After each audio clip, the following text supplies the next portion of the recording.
നമസ്കാരം. 1989 ജൂലൈ 4 അതിരാവിലെ കൽക്കത്തയിലെ പോലീസ് ഹെഡ്ക്വാർട്ടേഴ്സായ ലാൽ ബസാറിന് സമീപത്തുള്ള ഒരു പോലീസ് സ്റ്റേഷനിലേക്ക് ഒരു കോൾ വന്നു. ഹാരസ് സ്ട്രീറ്റ് പോലീസ് സ്റ്റേഷനിൽ ആ കോൾ അറ്റൻഡ് ചെയ്ത പോലീസുകാരനോട് ഫോൺ വിളിച്ച ആള് ഒരു കാര്യം സൂചിപ്പിച്ചു.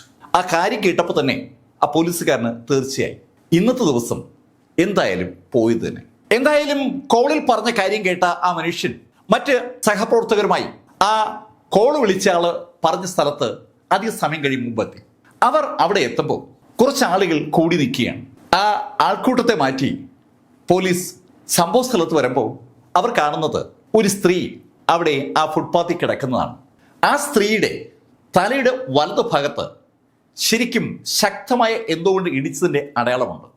ആ ഭാഗം തകർന്നു പോയിരിക്കുകയാണ്. എന്തുകൊണ്ടാണ് അവിടെ ഇടിച്ചതെന്ന് ചോദ്യത്തിന് ഉത്തരവും പോലീസിന് ഉടനെ കിട്ടി. തൊട്ടടുത്ത് ഏകദേശം ഒരു 9-10 കിലോ ഭാരമുള്ള ഒരു പാറക്കഷ്ണം കിടപ്പുണ്ട്. ആ പാറക്കല്ല് കൊണ്ട് ആ സ്ത്രീയുടെ തലയിൽ ആഞ്ഞടിച്ചിരിക്കുകയാണ്. ഇൻക്വസ്റ്റ് നടപടികൾക്ക് ശേഷം പോസ്റ്റ്മോർട്ടം കഴിഞ്ഞപ്പോൾ ഏകദേശം 4-നും 4:30-ക്കും ഇടയിൽ ആ സ്ത്രീ കൊല്ലപ്പെട്ടു എന്നുള്ള കാര്യം വ്യക്തമായി. ആലി ബീബി എന്ന ആ സ്ത്രീ അവരുടെ ഭർത്താവിനൊപ്പം ആ തെരുവിൽ തന്നെയാണ് കഴിയുന്നത്.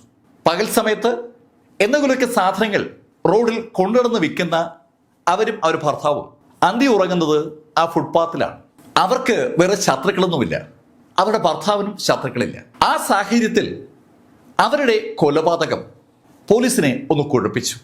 ആരാണ് ആ സ്ത്രീയെ കൊന്നത്? ആ ചോദ്യം പോലീസിന്റെ മനസ്സിലേക്ക് വരുന്നില്ല. അതിനു പകരം പോലീസിനെ അലട്ടിയ ചോദ്യം എന്തിന് ആ സ്ത്രീയെ കൊന്നു എന്നാണ്. മോഷ്ടിക്കാൻ പറ്റുന്ന ഒന്നും അവരുടെ കയ്യിലില്ല. സെക്ഷുവലായിട്ട് അവരെ എക്സ്പ്ലോയിറ്റ് ചെയ്തിട്ടുമില്ല. ഒരു കാരണവുമില്ലാതെ ഒരാളെ ആരോ കൊന്നിരിക്കുന്നു. ആലി ബീബിയുടെ ഭർത്താവ് മോഹനെയും പോലീസ് ചോദ്യം ചെയ്തു. ഇനി ആലി ബീബിക്കും മോഹനുടെയിൽ ഒരു മൂന്നാമതൊരാളുണ്ടോ? പോലീസിന്റെ മനസ്സിലേക്ക് പല തരത്തിലുള്ള ചോദ്യങ്ങൾ വരികയാണ്. ആ ചോദ്യങ്ങൾ പോലീസിനെ ഒരിടത്തേക്കും എത്തിക്കാതിരിക്കുമ്പോഴാണ് കുറച്ച് ദിവസങ്ങൾക്ക് ശേഷം ജൂലൈ 19 അതിരാവിലെ പോലീസിന് ഒരു റിപ്പോർട്ട് കിട്ടുന്നത്. പാർക്ക് സ്ട്രീറ്റിലെ മെട്രോ സ്റ്റേഷനിൽ നിന്ന് ട്രെയിൻ ഇറങ്ങി വരുന്ന ആളുകൾ കണ്ട കാഴ്ചയാണ് പോലീസിനെ അവിടെ എത്തിച്ചത്. ഏകദേശം 6 മണിക്കും 6:15-നും ഇടയിലാണ് ആളുകൾ ആ കാഴ്ച കണ്ടത്. ഒരു മനുഷ്യൻ രക്തത്തിൽ കുളിച്ചു കിടക്കുകയാണ്. ആ രക്തത്തിൽ കുളിച്ചു കിടക്കുന്ന മനുഷ്യന് ഏകദേശം ഒരു 40-45 വയസ്സ് പ്രായം വരും.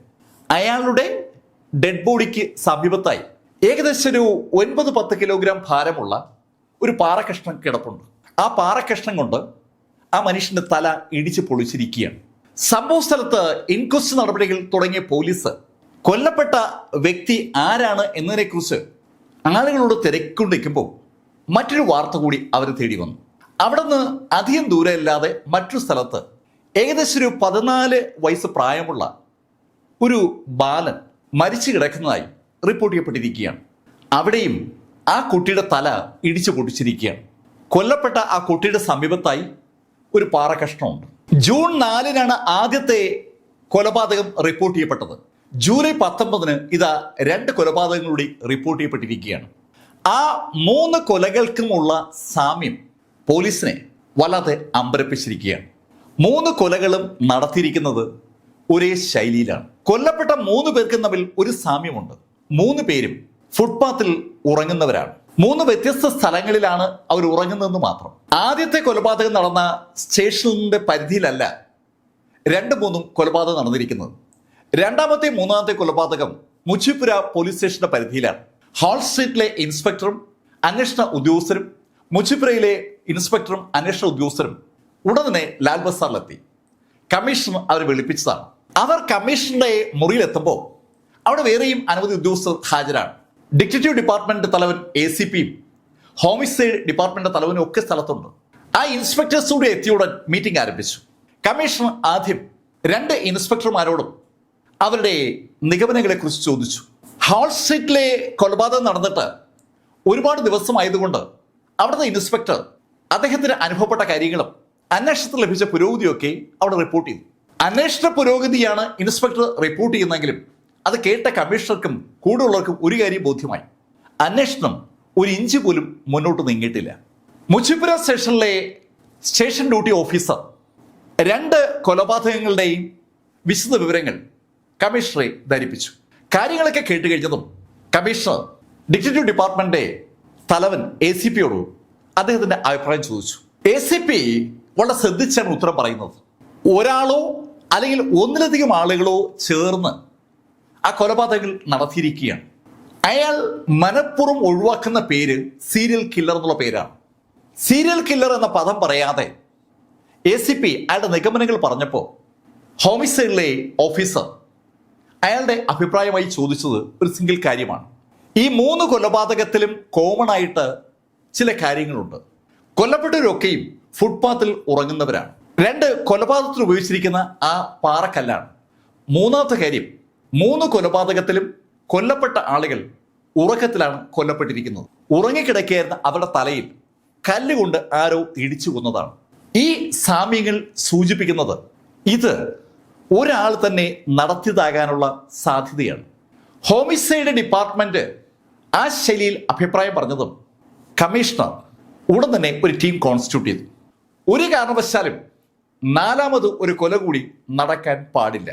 അതാണ് കമ്മീഷണർ തീരുമാനം. 3 കൊലപാതകങ്ങളും നടന്നിരിക്കുന്നത് അർദ്ധരാത്രിക്ക് ശേഷമാണ്. കൃത്യമായി പറഞ്ഞാൽ 4 മണിക്കും 6 മണിക്കും ഇടയിലാണ് കൊല നടന്നിരിക്കുന്നതല്ല. ആളുകൾ ഗാഠനിദ്രയിൽ ആയിരിക്കുന്ന ആ സമയത്ത് ആരോ അവരെ കൊലപ്പെടുത്തിയിരിക്കുകയാണ്. പോസ്റ്റ്മോർട്ടം റിപ്പോർട്ടുകൾ വഴി ആ കാര്യം ഏതാണ്ട് ഉറപ്പിക്കപ്പെട്ടതും പോലീസ് ആ സമയം വിശദമായി റോഡുകളിൽ കാവൽ നിൽക്കാനുള്ള ഒരു ധാരണയായി. കൽക്കട്ട വളരെ വലിയ നഗരമാണ്. ഒരുപാട് റോഡുകളും ഒരുപാട് തെരുവുകളുമുള്ള ആ കൽക്കട്ട നഗരത്തെ അങ്ങനെ പൂർണ്ണമായും പോലീസ് കാവൽ ഇടാൻ പറ്റത്തില്ല. ഒന്ന് റോന്തു ചുറ്റാനേ പോലീസിന് പറ്റൂന്ന അർത്ഥം. സ്വാഭാവികമായിട്ടും പോലീസ് ആ ശൈലിയിൽ ഒരു റോന്തു ചുറ്റൽ പരിപാടി ആരംഭിച്ചു. പോലീസ് വളരെ വിജിലന്റായി ഓരോ തെരുവിലും അങ്ങനെ നിരീക്ഷിച്ചുകൊണ്ടിരിക്കുകയാണ്. ദിവസങ്ങൾ അതിവേഗം കടന്നുപോയി. ആഗസ്റ്റ് 27-ന് പോലീസിന് അതിരാവിലെ മറ്റൊരു വാർത്ത കിട്ടി. ഒരാൾ കൂടി കൊല്ലപ്പെട്ടിരിക്കുകയാണ്. ഫ്ലൈ ഓവറിന് സമീപത്തുള്ള ഒരു റോഡിൽ ഫുട്പാത്തിൽ ഒരാൾ തലക്കടിയേറ്റ് കൊല്ലപ്പെട്ടിരിക്കുകയാണ്. സംഭവങ്ങളൊക്കെ പഴയതുപോലെ തന്നെയാണ്. കൊല്ലപ്പെട്ടിരിക്കുന്നത് 4 മണിക്കും 6 മണിക്കിടയിലാണ്. കൊല ചെയ്യാനായി ഉപയോഗിച്ചിരിക്കുന്ന കല്ല് സമീപത്ത് തന്നെയുണ്ട്. തലയുടെ ഒരു ഭാഗം പൂർണ്ണമായി തകർന്നിരിക്കുകയാണ്. സിറ്റിയിലെ 4 ഭാഗത്തായി ജൂണിലും ജൂലൈയിലും ആഗസ്റ്റിലുമായി 4 കൊലപാതകങ്ങളാണ് നടന്നിരിക്കുന്നത്. ഈ 4 കൊലപാതകങ്ങളും പത്രങ്ങളിൽ ചെറിയ വാർത്തകളായി വന്നിട്ടുണ്ട്. ആ 4 കൊലപാതകങ്ങളെ കണക്ട് ചെയ്തുകൊണ്ട് ഒരു പത്രലേഖകനും വാർത്ത ഇതുവരെയും കൊടുത്തു തുടങ്ങിയിട്ടില്ല.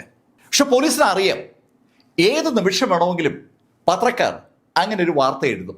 അങ്ങനെ ഒരു വാർത്ത പത്രത്തിൽ വന്നാൽ അത് കൽക്കട്ടയിൽ ശരിക്കും ഭീതി ജനിപ്പിക്കുമെന്ന് പോലീസിന് നന്നായി അറിയാം. അതുകൊണ്ട് തന്നെ പോലീസ് അവരുടെ അന്വേഷണം വളരെ രഹസ്യമായും അതേസമയം കാര്യക്ഷമമായാണ് നടത്തുന്നത്.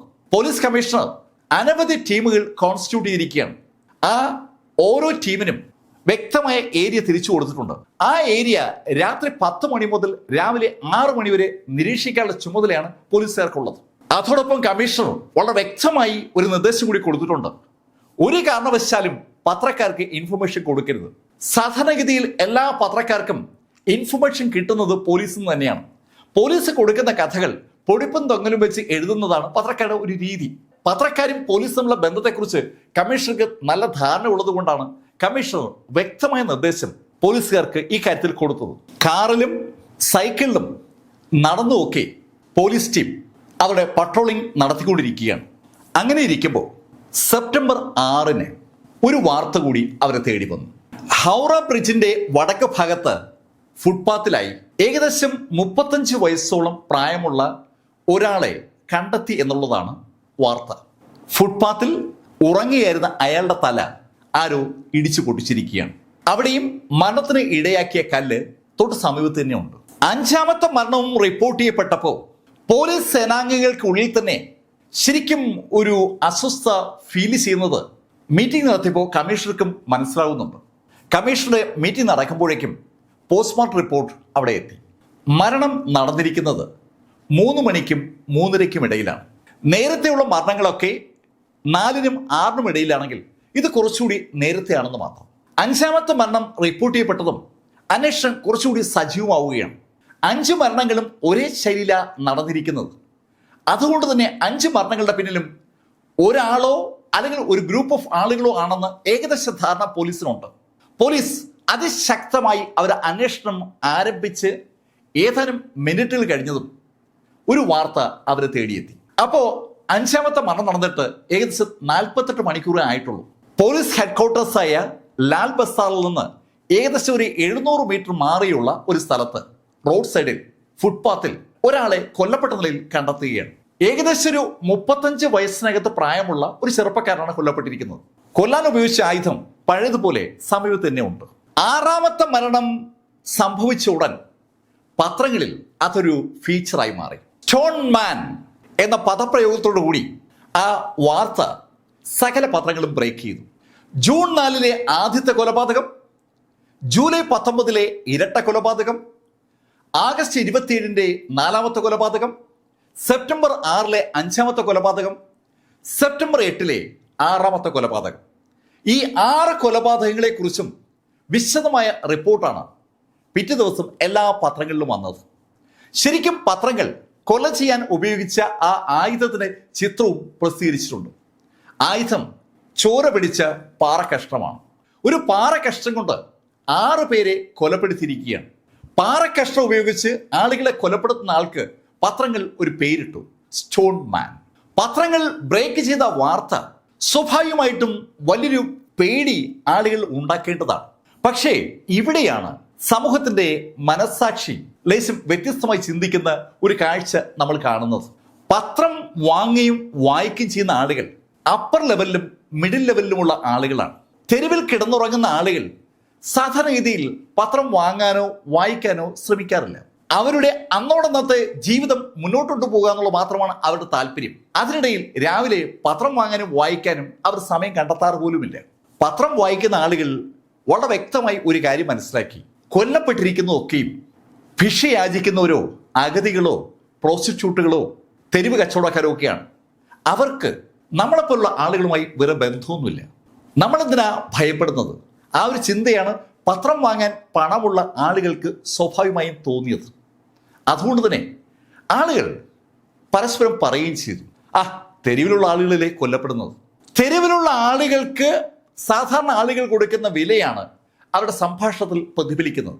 സമൂഹത്തിലെ മധ്യവർഗത്തിന്റെ ശൈലി അങ്ങനെയാണെങ്കിലും പത്രങ്ങൾ ആ വാർത്ത അവരുടെ ഒരു സെല്ലിംഗ് പോയിന്റായി ഉപയോഗിച്ചു തുടങ്ങി. നിങ്ങൾ ഏതെങ്കിലും ദുരന്തം ഉണ്ടാകുമ്പോൾ ലൈവായി ദിവസങ്ങളോളം ടെലികാസ്റ്റ് ചെയ്യുന്ന ചാനലുകളെ ശ്രദ്ധിക്കുക. അല്ലെങ്കിൽ എന്തെങ്കിലും ഒരു വിഷയം ഉണ്ടാകുമ്പോൾ ആ വിഷയം മാക്സിമം ദിവസം നീട്ടിക്കൊണ്ടു പോകാൻ ഒരു ശ്രമം ചാനലുകൾ നടത്തും. ഇന്നത്തെ പത്രത്തിൽ ഒരു വാർത്തയുണ്ട്, ഗവൺമെന്റ് ആ മേഖലയിൽ ഒരു ഇടപെടൽ നടത്തുകയാണ്. ചാനലുകൾ ദുരന്തങ്ങൾ റിപ്പോർട്ട് ചെയ്യുമ്പോൾ അവർ കാണിക്കുന്ന വിഷ്വലിൽ ഡേറ്റ് എഴുതി കാണിക്കണമെന്നാണ് വ്യക്തമായി സൂചിപ്പിച്ചിരിക്കുന്നത്. ചാനലുകൾ ആളുകളെ ഭയപ്പെടുത്താൻ വേണ്ടി പഴയ വിഷ്വലുകൾ ഇങ്ങനെ കാണിച്ചുകൊണ്ടേയിരിക്കും. അങ്ങനെ കാണിക്കുമ്പോൾ ആ വിഷ്വൽ ഏത് ദിവസം ഉണ്ടായതാണെന്ന് വ്യക്തമായി സ്ക്രീനിൽ എഴുതി കാണിച്ചാൽ ആളുകൾക്ക് കാര്യങ്ങൾ ബോധ്യമാവും. ചാനലുകളുടെ ഒരു കള്ളക്കച്ചവടത്തിൽ ഗവൺമെന്റ് ഇടപെടുകയാണെന്ന് വ്യക്തം. ശരിക്കും ഇവിടെ ഈ 6 കൊലപാതകങ്ങൾ കൽക്കത്തയിൽ തുടർച്ചയായി നടന്നപ്പോൾ പത്രങ്ങൾ വൻ ഹെഡിങ്ങുകളാണ് ആ വാർത്ത റിപ്പോർട്ട് ചെയ്യാനായി ഉപയോഗിക്കുന്നത്. ലാൽ ബസാർ ഇരുട്ടിൽ തപ്പുന്നു, 6 കൊലകൾക്ക് ശേഷം പോലീസ് ഇരുട്ടിൽ തപ്പുന്നു. ഓരോ പത്രവും ഏറ്റവും മനോഹരമായ ഹെഡിങ് ഉണ്ടാക്കാൻ വേണ്ടി ഒരു മത്സരം തന്നെ നടത്തുകയാണ്. The stone man strikes again, അങ്ങനെയായിരിക്കും ഒരു ഇംഗ്ലീഷ് പത്രത്തിന്റെ ഹെഡിങ്. പത്രങ്ങൾ ഹെഡിങ്ങുകൾ കൊണ്ട് ഒരു ബഹളം ഉണ്ടാക്കിയപ്പോൾ സ്വാഭാവികമായും അതിന് ഒരു നല്ല ഗുണവും ഉണ്ടായി. ഫുട്പാത്തിൽ ഉറങ്ങുന്ന ആളുകൾ ഒന്ന് വിജിലന്റായി. അവർ 2 ടീമായി തിരിഞ്ഞു. ഒരു ടീം രാത്രി 2 മണി വരെ ഉറങ്ങും. ആ സമയത്ത് ബാക്കി ടീം ഉറങ്ങാതിരുന്ന് ചീട്ടുകളി പോലുള്ള എന്തെങ്കിലും പരിപാടി ചെയ്യും. 2 മണിക്ക് ഉറങ്ങിക്കിടക്കുന്ന ആളുകൾ ഉണരുമ്പോൾ അത്ര നേരം ഉറങ്ങിയിരുന്ന ടീം ഉറക്കത്തിലേക്ക് പോകും. പിന്നീട് നേരം വെളുക്കുന്നവരെ ആദ്യത്തെ ടീമാണ് കാവലിരിക്കുക. ശരിക്കും ആ തെരുവിൽ കിടന്നുറങ്ങുന്ന ആളുകൾ അവർക്ക് രക്ഷപ്പെടണമെങ്കിൽ അവർ തന്നെ പ്രയത്നിക്കണമെന്ന് തോന്നിയത് കൊണ്ടാണ് അങ്ങനെ ഒരു ആക്ഷൻ എടുത്തത്. സകല തെരുവുകളിലും അതിൻ്റെതായ ഒരു ഓളമുണ്ട്. അതേസമയത്ത് പോലീസ് ആ 6 കൊലപാതകങ്ങളുടെയും കാരണക്കാരനെ കണ്ടെത്താനായി സമഗ്രമായ ഒരു അന്വേഷണം നടത്തുകയാണ്. പോലീസിന്റെ അന്വേഷണം ഒട്ടും സമഗ്രമല്ലെന്നും ഈ പോലീസിനെ കൊണ്ട് ഇതൊന്നും അന്വേഷിക്കാനുള്ള കപ്പാസിറ്റി ഇല്ലെന്നും പറഞ്ഞ് പത്രങ്ങൾ വാർത്തകൾ ഇങ്ങനെ ബണ്ടിൽ ചെയ്തുകൊണ്ടിരിക്കുകയാണ്. പത്രങ്ങളെ സംബന്ധിച്ചിടത്തോളം ആ വാർത്തയ്ക്ക് വല്ലാത്തൊരു റീഡർഷിപ്പ് ഉണ്ട്. ആ യാഥാർത്ഥ്യം മനസ്സിലാക്കിയ പത്രങ്ങൾ അതുകൊണ്ട് തന്നെ എല്ലാ ദിവസവും വൻ ഹെഡിങ്ങോട് കൂടി ആ 6 കൊലപാതകത്തെ ഹൈലൈറ്റ് ചെയ്യുകയാണ്. 8 സെപ്റ്റംബറിലെ 6ാമത്തെ കൊല നടന്ന് അടുത്ത 3 ദിവസങ്ങളിലും അതിശക്തമായ ഒരു നിരീക്ഷണം തന്നെ പോലീസ് നടത്തിയെന്ന് പറയാം. പോലീസിന്റെ ശ്രദ്ധ ഇനി ഒരു കൊല കൂടി നടക്കാതെ നോക്കുക എന്നുള്ളതാണ്.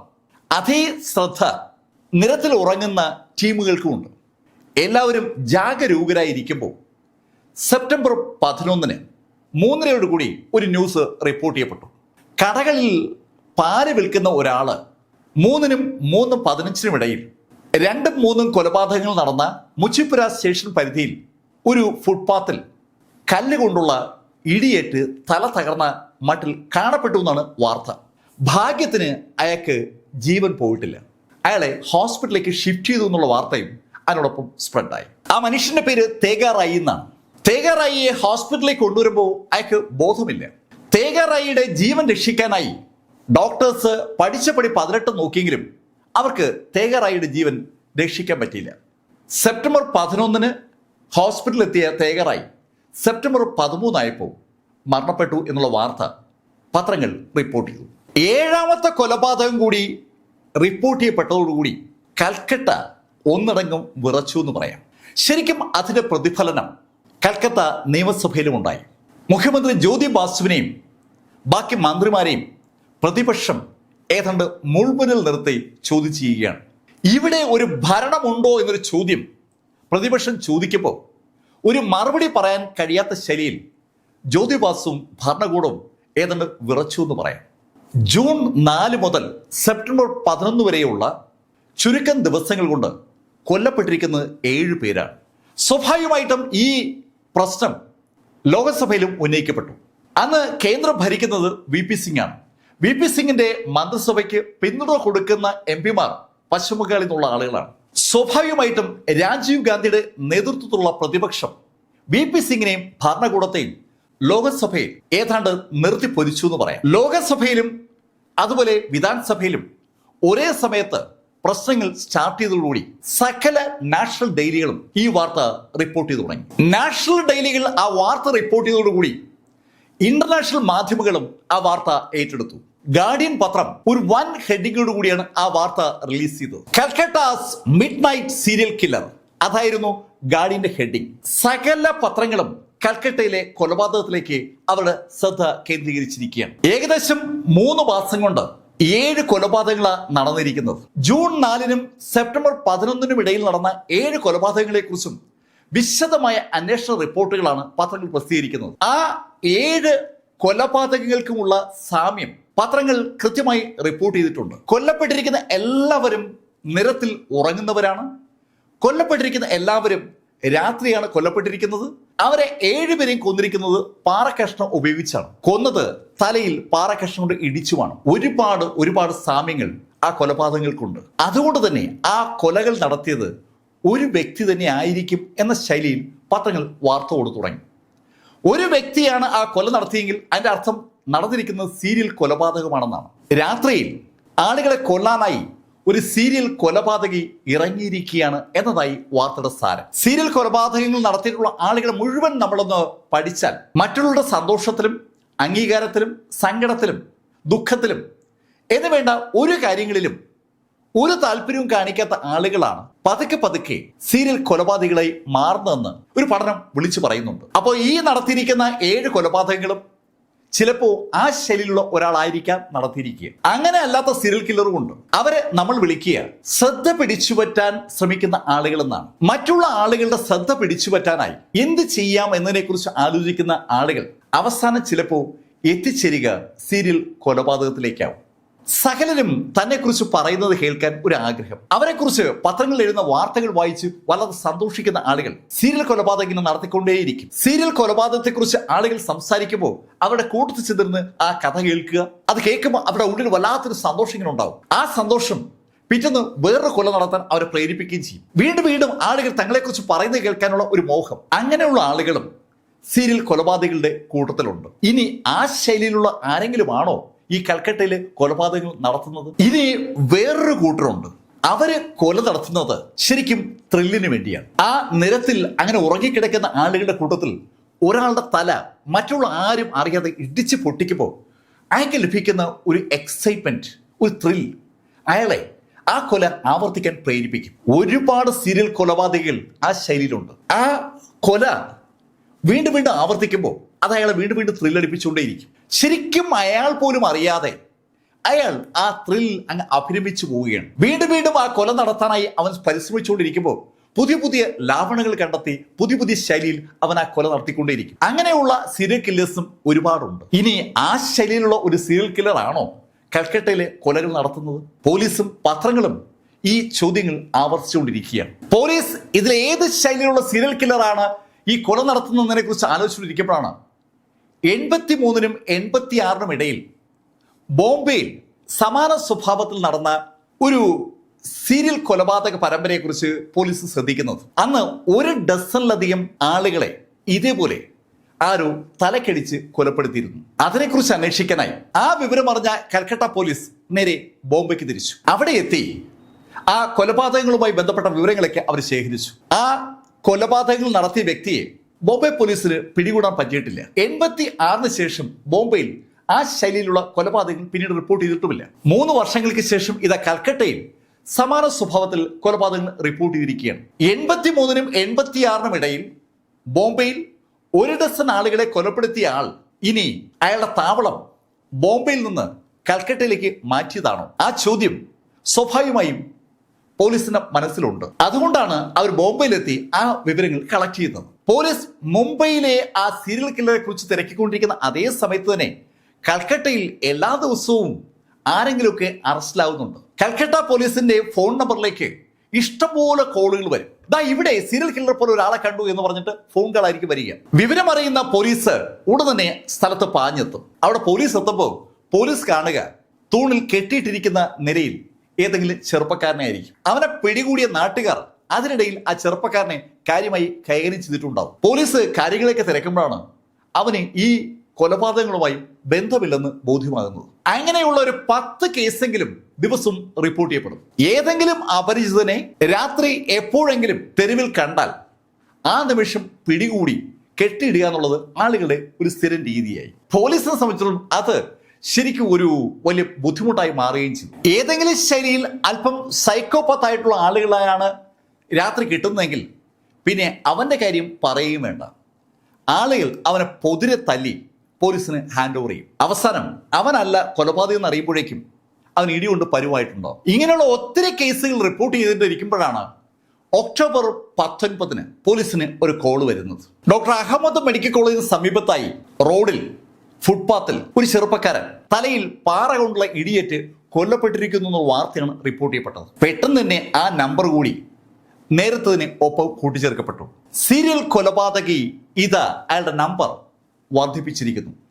8ാമത്തെ കൊലപാതകവും റിപ്പോർട്ട് ചെയ്തിരിക്കുകയാണ്. ശരിക്കും 8ാമത്തെ കൊലപാതകം റിപ്പോർട്ട് ചെയ്തതോടുകൂടി അന്വേഷണ സംഘത്തിന്റെ മാനസിക നിലയെ തന്നെ അതങ്ങ് ബാധിച്ചു. ജൂൺ 4-നാണ് ആദ്യത്തെ കൊലപാതകം റിപ്പോർട്ട് ചെയ്യുന്നത്. ഒക്ടോബർ 19 ആയപ്പോൾ 8 കൊലപാതകങ്ങളാണ് നടന്നിരിക്കുന്നത്. പോലീസ് അവർക്കറിയാവുന്ന സകല വിദ്യകളും ഉപയോഗിച്ച് കൊലപാതകയെ കണ്ടുപിടിക്കാൻ പരിശ്രമിക്കുന്നുണ്ട്. പക്ഷേ കൊലപാതകയിലേക്ക് നയിക്കുന്ന ഒന്നും അവർക്ക് കിട്ടുന്നില്ല.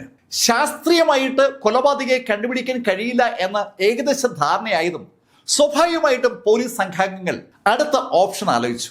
ആ ഓപ്ഷൻ ചെന്ന് നിൽക്കുക ജോൾസിന്റെ അടുത്താണ്. ജോൾസ്യന്മാർക്ക് ശരിക്കും കോളടിച്ച സമയമാണ്. കബഡി നിരത്തിയും ഗണിച്ചും ഒക്കെ കൊലപാതകി എവിടെ ഉണ്ടാകുമെന്ന് പറയുന്ന ജോൾസിനെ തേടി പോലീസുകാർ തലങ്ങും വിലങ്ങും പായുന്ന കാഴ്ച ശരിക്കും അമ്പരപ്പിക്കുന്ന ഒന്ന് തന്നെയാണ്. അനവധി പോലീസുകാർ അവർക്ക് പരിചയമുള്ള ജ്യോത്സ്യന്മാരോട് കൊലപാതകയെ കണ്ടുപിടിക്കാൻ കഴിയുന്ന വിവരങ്ങൾ ചോദിക്കുമ്പോൾ വേറെ ചില പോലീസുകാർ തികച്ചും അമ്പരപ്പിക്കുന്ന മറ്റൊരു കാര്യം കൂടി ചെയ്തു. മിക്കവാറും എല്ലാ പോലീസ് സ്റ്റേഷനിലെയും ഇൻസ്പെക്ടർമാരും 2-3 പോലീസുകാരും വേഷപ്രച്ഛന്നരായി തെരുവിൽ ഉറങ്ങുന്ന ആളുകൾക്കൊപ്പം കിടന്നു തുടങ്ങി. വേഷപ്രച്ഛന്നരായി നാടോടികളെ പോലെ തെരുവിൽ കിടന്നുറങ്ങുന്ന ആ പോലീസുകാരുടെ ലക്ഷ്യം ഒന്ന് മാത്രമാണ്. ആ തെരുവിൽ സീരിയൽ കില്ലർ വന്നാൽ അയാളെ പൊക്കുക. എത്രയെങ്കിലും ദിവസം വിവിധ സ്റ്റേഷനുകളിലെ പോലീസുകാർ പരസ്പരം പറയാതെ ആൾക്കൂട്ടത്തിന്റെ ഭാഗമായി വേഷപ്രച്ഛന്നരായി തെരുവിൽ ഉറങ്ങുമ്പോൾ വീണ്ടും അത് സംഭവിച്ചു. ഫ്ലൈ ഓവറിന് സമീപത്തായി നവംബർ 26-ന് ഏകദേശം ഒരു 40 വയസ്സ് പ്രായമുള്ള ഒരാളുടെ ഡെഡ് ബോഡിയാണ് പോലീസിന് കിട്ടിയത്. അയാളുടെ കൊലപാതകത്തിന് കാരണമായ കല്ല് തൊട്ട് സമീപത്ത് തന്നെയുണ്ട്. കൊലപാതകം 9 റിപ്പോർട്ട് ചെയ്യപ്പെടുമ്പോൾ ശരിക്കും ഒരു വിറയൽ അന്വേഷണ സംഘത്തിലെ എല്ലാവർക്കുമുണ്ട്. അവർ എല്ലാവരും അവരുടെ കഴിവിൻ്റെ പരമാവധി ആ കൊലപാതകയെ കണ്ടുപിടിക്കാൻ വേണ്ടി ശ്രമിച്ചുകൊണ്ടിരിക്കുകയാണ്. ഒരുപാട് പോലീസുകാർ നിരത്തിൽ വേഷപ്രച്ഛരായി നാടോടികൾക്കൊപ്പം കഴിയുകയാണ്. അനവധി പോലീസുകാർ സൈക്കിളിലും കാറിലും ഒക്കെയായി റോന്തു ചുറ്റുന്നുണ്ട്. സ്കൂട്ടറും മോട്ടോർ ബൈക്കൊക്കെ ഉള്ള പോലീസുകാർ അതും ഉപയോഗിക്കുന്നുണ്ട്. നിരത്തിൽ ഗ്രൂപ്പായി നടന്നു പോകുന്ന ബീറ്റ് പോലീസുകാരുമുണ്ട്. ഏത് വിധേനയും കൊലപാതകയെ പിടിക്കണമെന്നുള്ള ഒറ്റ ആഗ്രഹം മാത്രമാണ് പോലീസുകാർക്കുള്ളത്. പക്ഷേ കൊലപാതകി മാത്രം അവർക്ക് കിട്ടുന്നില്ല. ആ ആഗ്രഹത്തോടുകൂടി ശരിക്കും നേരം വെളുക്കും വരെ ഉറക്കമെണീക്കുന്ന ആ പോലീസുകാർ രാവിലെയാണ് 1-2 മണിക്കൂർ ഉറങ്ങുന്നത്. രാവെന്നോ പകലെന്നോ ഇല്ലാതെ പോലീസുകാർ ബുദ്ധിമുട്ടുമ്പോൾ പത്രങ്ങളിലെ വാർത്തകളുടെ അളവ് കുറഞ്ഞു തുടങ്ങി. പോലീസുകാരെ കുറ്റപ്പെടുത്തിയതുകൊണ്ട് കാര്യമില്ല എന്നൊരു തോന്നൽ പതുക്കെ പതുക്കെ പത്രക്കാർക്കും ഉണ്ടാവുകയാണ്. പോലീസുകാർ അനുഭവിക്കുന്ന ബുദ്ധിമുട്ടിനെ കുറിച്ച് പത്രക്കാർക്കും ഏകദേശം ഇപ്പം അറിയാം. അവരും രാത്രിയിൽ അവരുടെ ആളുകളെ പല മേഖലയിലും ഡ്യൂട്ടിക്ക് ഇട്ടിരുന്നു. അവർ കാണുന്നതാണ് രാത്രിയിൽ കൽക്കട്ട നഗരം അരിച്ചു പറക്കുന്ന പോലീസിനെ. 9 കൊലപാതകങ്ങളാണ് നടന്നിരിക്കുന്നത്. അതുകൊണ്ട് തന്നെ ആ കൊലപാതകത്തിൻ്റെ അന്വേഷണത്തിന് നേതൃത്വം വഹിക്കുന്ന കമ്മീഷണറും അസിസ്റ്റന്റ് കമ്മീഷണേഴ്സും റെഗുലറായി മീറ്റിംഗ് നടത്തിക്കൊണ്ടിരിക്കുമ്പോൾ 1990 ജനുവരി 29 ഒരു വാർത്ത റിപ്പോർട്ട് ചെയ്യപ്പെട്ടു. ശാന്തി മന്ന എന്ന പേരുള്ള ഒരു സ്ത്രീയാണ് ഇപ്രാവശ്യം കൊല്ലപ്പെട്ടിരിക്കുന്നത്. അവർ കൊല്ലപ്പെട്ടിരിക്കുന്നത് ആനന്ദ ബസാർ പത്രിക ഓഫീസിന് സമീപത്താണ്. അവര് ഒരു സെക്സ് വർക്കറാണ്. പോകാൻ പ്രത്യേകിച്ച് സ്ഥലമൊന്നും ഇല്ലാത്തതുകൊണ്ട് അവരുടെ ഉറക്കം മിക്കവാറും ഫുട്പാത്തിൽ തന്നെയാണ്. അവിടെ വെച്ചാണ് അവർ കൊല്ലപ്പെട്ടിരിക്കുന്നത്. 1989 ജൂൺ 4-നും 1990 ജനുവരി 29-നും ഇടയിൽ 10 കൊലപാതകങ്ങളാണ് നടന്നിരിക്കുന്നത്. 5ഓളം പോലീസ് സ്റ്റേഷനുകളുടെ പരിധിയിലാണ് ആ കൊലകളൊക്കെയും. ആ 10 കൊലകളും ഏകദേശം 5 സ്റ്റേഷന്റെ പരിധിയിലായിട്ടാണ് നടന്നിരിക്കുന്നത്. ആ 5 സ്റ്റേഷനിലെയും അന്വേഷണ ഉദ്യോഗസ്ഥരും കമ്മീഷണറും ACPമാരും ഒരു വലിയ ടീമായി മാറി അന്വേഷണത്തെ മുന്നോട്ട് കൊണ്ടുപോകാൻ ശ്രമിക്കുന്നുണ്ട്. ഇപ്പോൾ പത്രക്കാർ പോലീസിനോട് മയത്തിൽ പെരുമാറുന്നത് കൊണ്ട് പത്രങ്ങൾ ഇപ്പോൾ ആ ചോദ്യം മാത്രമേ ചോദിക്കാറുള്ളൂ. അടുത്തത് എന്ന്? സീരിയൽ കില്ലറെ പിടിക്കാൻ പറ്റില്ല എന്ന ഏകദേശ ധാരണ പത്രങ്ങൾക്കും പോലീസിനും ഉണ്ടായെന്ന അർത്ഥം. അങ്ങനെ ആ ധാരണ വന്നു തുടങ്ങിയ സമയത്താണ് ഫെബ്രുവരി 20-ന് സൗത്ത് കൽക്കത്തയിൽ ഒരു കൊലപാതകം റിപ്പോർട്ട് ചെയ്യപ്പെട്ടത്. ആ കൊലപാതകം നടന്ന സ്പോട്ടിലേക്ക് എത്തിയ പോലീസിന് ശരിക്കും അപ്രതീക്ഷിതമായി ചില കാര്യങ്ങൾ കിട്ടി. നേരത്തെ നടന്ന കൊലപാതകങ്ങളിൽ നിന്ന് ആ കൊലപാതകത്തിന് ഒരു വ്യത്യാസമുണ്ട്. കൊല നടത്തിയ വ്യക്തി ആ കല്ല് എടുത്ത് ഓടയിലേക്ക് കളയാനായി ഒരു ശ്രമം നടത്തിയിട്ടുണ്ട്. അങ്ങനെ ഓടയിലേക്ക് ആ കല്ല് എടുത്ത് കളയാനായി ആ കൊലപാതകി ഒരു ശ്രമം നടത്തിയപ്പോൾ അയാൾ നടന്നു പോയ വഴിയിൽ കൊല ചെയ്യപ്പെട്ട ആളിൻ്റെ രക്തം വീണ് കിടന്നിട്ടുണ്ടായിരുന്നു. ആ രക്തത്തിൽ ചവിട്ടിയാണ് അയാൾ നടന്നു പോയത്. ആ രക്തത്തിൽ ചവിട്ടി നടന്നുപോയി കല്ലുകൊണ്ട് ഓടയിൽ കളഞ്ഞപ്പോൾ അയാളുടെ കാൽപ്പാട് സ്വാഭാവികമായിട്ടും ആ ഫുട്പാത്തിൽ പതിഞ്ഞിട്ടുണ്ട്. ആ ഭാഗം മുഴുവൻ സീൽ ചെയ്ത പോലീസ് അതിവേഗം ആ ഫുട് പ്രിന്റുകൾ ഒപ്പിയെടുത്തു. രാത്രിയിൽ മഴ പെയ്തിരുന്നതുകൊണ്ട് ഇടത് കാലിൻ്റെ ഫുട് പ്രിന്റുകൾ വന്ന ഭാഗം അവർക്ക് കിട്ടിയില്ല. പക്ഷെ വലത് ഭാഗം കൃത്യമായി കിട്ടിയിട്ടുണ്ട്. ഒരാളുടെ വലത് കാലിൻ്റെ ഫുട് പ്രിന്റാണ് വളരെ വ്യക്തമായി കിട്ടിയത്. ചെരുപ്പ് ഉപയോഗിക്കാത്ത ഒരാളുടെ ഫുട് പ്രിന്റാണ് കിട്ടിയിരിക്കുന്നത്. ആ കാൽപാദത്തിന് ഒരു പ്രത്യേകതയുണ്ട്. ശരിക്കും വലിപ്പമുള്ള കാൽപാദമാണ് അയാളുടേത്. ജൂൺ 4-ന് തുടങ്ങിയ ആ കൊലപാതക പരമ്പര പിറ്റേ വർഷം ഫെബ്രുവരി 20 ആകുമ്പോൾ 11 മാറിയെങ്കിലും ആദ്യമായി പ്രതിയിലേക്ക് നയിക്കുന്ന ഒരു തെളിവ് പോലീസിന് കിട്ടുകയാണ്. ആ കാൽപാദം വിലയിരുത്തിയ വിദഗ്ധർ അവരുടെ അഭിപ്രായവും പങ്കുവച്ചു. ആ കൊലപാതകയ്ക്ക് അധികം പൊക്കമില്ല. അയാൾക്കൊരു മീഡിയം പൊക്കവും മീഡിയം സൈസുമാണുള്ളത്. പക്ഷേ അയാളുടെ കാലിന് ലേശം വലിപ്പം കൂടുതലുണ്ട്.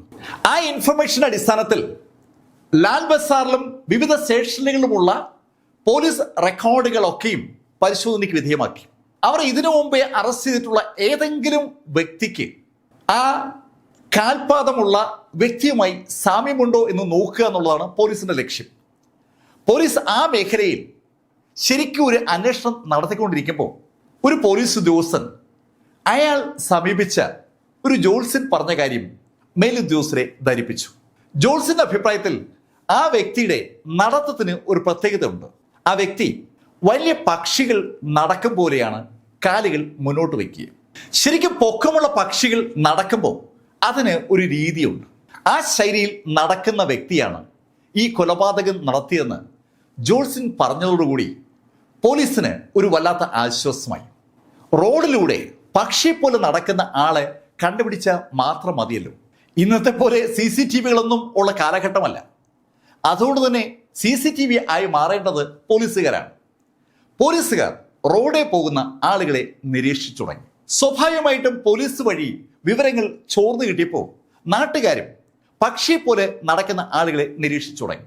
പക്ഷിയെ പോലെ നടക്കുന്ന ആളിനെ പോലീസ് തിരക്കിക്കൊണ്ടിരിക്കുമ്പോൾ ഫെബ്രുവരി 26-ന് മുജിപ്പുര സ്റ്റേഷൻ പരിധിയിൽ 15-16 വയസ്സ് പ്രായമുള്ള ഒരു ബാലൻ കൊല്ലപ്പെട്ട വിവരം പോലീസിന് കിട്ടി.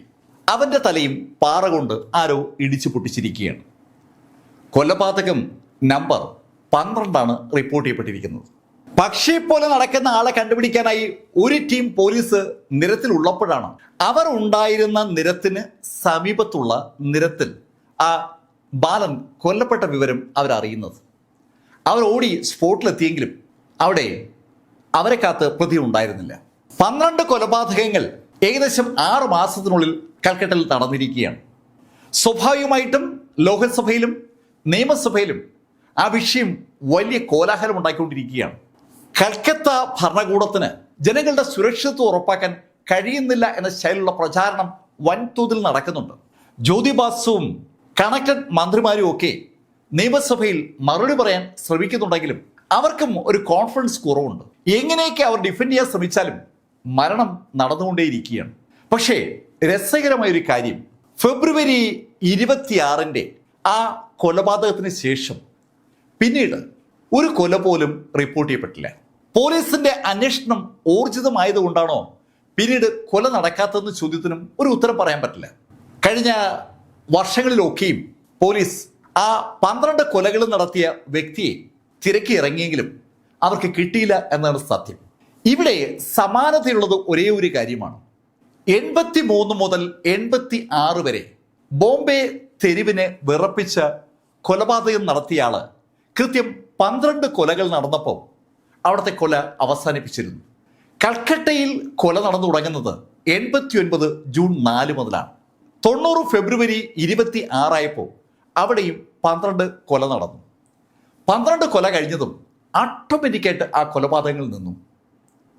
ഇവ തമ്മിൽ എന്തെങ്കിലും സാമ്യമുണ്ടോ എന്ന ചോദ്യത്തിന് പോലീസിന് ഇതുവരെയും ഒരു ഉത്തരം കണ്ടുപിടിക്കാൻ പറ്റിയിട്ടില്ല. സാധാരണഗതിയിൽ എപ്പോഴും നമ്മളൊരു കാര്യം പറയും, ഏത് കൊലപാതകയും അല്ലെങ്കിൽ ഏത് തെറ്റ് ചെയ്യുന്ന ആളും ഒരു തെളിവ് അവശേഷിപ്പിക്കുമെന്ന്. പക്ഷെ ഇവിടെ ഈ സ്റ്റോൺമാന്റെ കഥയിൽ നമുക്കത് തിരുത്തി പറയേണ്ടി വരും. ചില സ്ഥലങ്ങളിൽ ഒരു തെളിവും ഉണ്ടാകില്ല. ഈ കഥയും അത്തരത്തിൽ ഒന്നാണ്. ഈ 2 സ്ഥലത്തായി 24 കൊലപാതകങ്ങൾ നടത്തിയ വ്യക്തി ഒരാളാണോ 2 പേരാണോ ഒരു ഗ്രൂപ്പ് ഓഫ് ആളുകളാണോ ആർക്കും അറിയില്ല. കൽക്കട്ടയെ ഇപ്പോഴും കുഴയ്ക്കുന്ന ആ ചോദ്യം അങ്ങനെ തന്നെ നിലനിൽക്കുമ്പോൾ ഈ കഥ ഞാനിവിടെ അവസാനിപ്പിക്കുന്നു. ഇതുവരെ കൽക്കട്ടയെ വിറപ്പിച്ച സീരിയൽ കില്ലറെ കുറിച്ച് നിങ്ങളോട് പറഞ്ഞത് ലൈഫിൽ നിന്ന് BS ചന്ദ്രമോഹൻ. കമന്റുകൾ ചെയ്യുക. Thank you.